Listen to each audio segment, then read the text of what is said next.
आज हम कर रहे हैं रीजनिंग का एक टॉपिक वेन आरेख और उसका भी एक सब टॉपिक है विश्लेषणात्मक वेन आरेख जो मोस्टली कॉम्पिटिटिव एग्जाम्स में पूछे जाते हैं। तो कर लेते हैं हम थोड़ा बेसिक स्टार्ट करते हैं। सीधा क्वेश्चन करवा रही हूँ।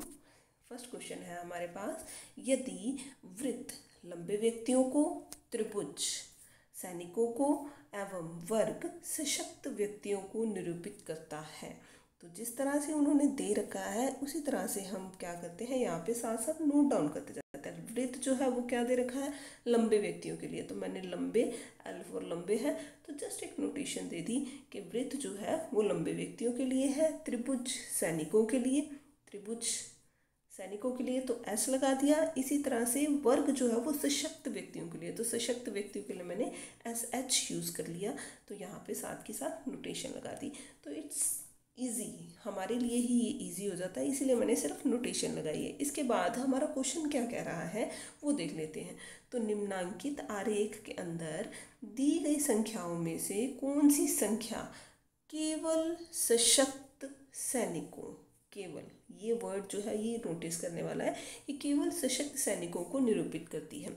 तो देख लेते हैं हम। सबसे पहले तो सशक्त सैनिक कौन सा था पार्ट हमारा, ये वाला था सशक्त सैनिक वाला। उसके बाद वो बोल रहा है केवल, मतलब बाकी के जो लंबे आदमी हैं और जो एस वाला हमने सैनिक देखे थे वो नहीं आने चाहिए। ठीक है, तो मतलब ये जो त्रिभुज है ये भी नहीं आना चाहिए और ये सर्कल भी नहीं आना चाहिए। तो वैसे दिख रहा हमें कि कौन सा बच गया, सिर्फ और सिर्फ 7 बच गया। तो इस क्वेश्चन का जो आंसर है वो क्या आएगा, 7 आ जाएगा। ठीक है, तो ये तो एकदम बेसिक था, सिंपल था। धीरे धीरे डिफ़िकल्टी लेवल हम बढ़ाते हैं।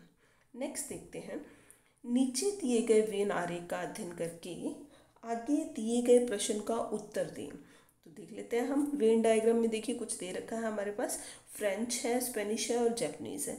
तीनों लैंग्वेज पढ़ने वाले स्टूडेंट्स की डिटेल दे रखी है।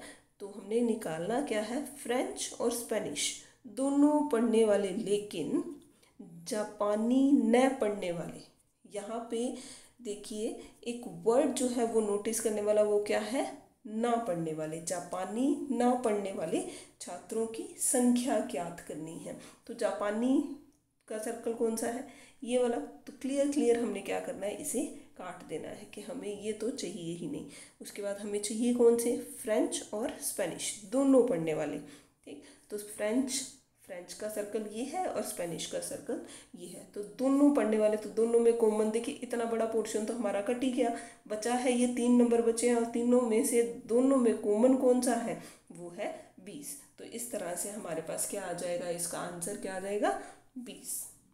ठीक है जी, तो इस तरह से हमारे पास इसका आंसर आया 20। इसी तरह से देखिए यहाँ पे नया वर्ड पकड़ना था और इससे पहले वाले सवाल में कौन सा वर्ड पकड़ना था, हमें केवल वर्ड पकड़ना था। अब सपोज कि इस सवाल में देखिए, इस सवाल में मेरे पास केवल वर्ड ना होता है ना, सपोज केवल वर्ड ना होता और हमें निकालना क्या होता, सशक्त सैनिकों को की संख्या निकालनी होती। तो सशक्त सैनिक हमारे कौन से होते हैं, ये सारे होते। तो एक एक वर्ड से पूरा का पूरा सवाल जो है वो चेंज हो जाता है। तो हमें सशक्त सैनिक निकालने होते तो क्या करते, 7 + 6 + 4 + 3। मतलब ये है कि इस आयत के अंदर जितने भी नंबर्स हैं इन सबको जोड़ के जो हमारे पास आंसर आता वही आंसर होता है इसका। यहाँ पे आता 20, राइट। तो ये होते सशक्त सैनिक।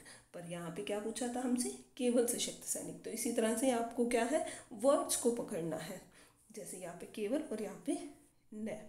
इसी तरह से नेक्स्ट सम करते हैं। नेक्स्ट सम में देखिए क्या है नेक्स्ट हमारे पास आयत जो है वो दिखा रहा है ऑप्टिशियन को। ठीक, देखिए साथ साथ लिखते जाते हैं। आयत ऑप्टिशियन को, वृत्त इलस्ट्रेटर्स को, त्रिभुज फोटोग्राफी को और वर्ग जो है वो फुटबॉल खिलाड़ी को। तो इस तरह से हमने ये दिखा दिया। इसके बाद हमने निकालना क्या है, देखना हो क्या निकालना है, अक्षरों का कौन सा समूह उन फुटबॉल खिलाड़ियों को प्रदर्शित करता है जो फोटोग्राफर और ऑप्टिशियन दोनों है।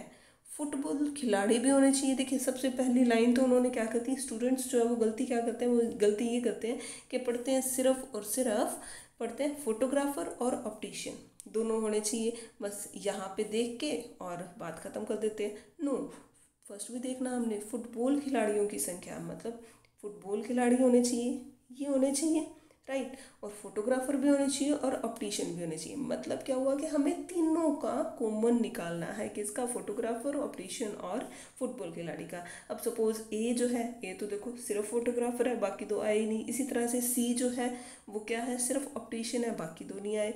ई जो है ऑप्टिशियन और फुटबॉल का कॉमन है। बी फोटोग्राफर और ऑप्टिशियन का कॉमन है।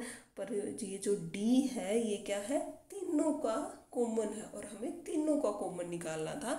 तो इस तरह से हमारा इस सम का जो आंसर है वो क्या आ जाएगा, डी आ जाएगा, क्योंकि ये तीनों में कॉमन है। तो ध्यान से वर्ड्स को पकड़ना है और ध्यान से देखना है, यही तो रीजनिंग है ना।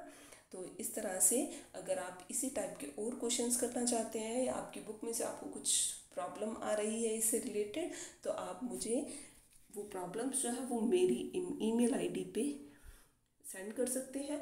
और रीजनिंग का अगर और कोई टॉपिक भी आप मुझसे पढ़ना चाहते हैं तो कमेंट बॉक्स में अपने रिव्यूज़ ज़रूर लिखिएगा, ठीक है। Thank you for watching.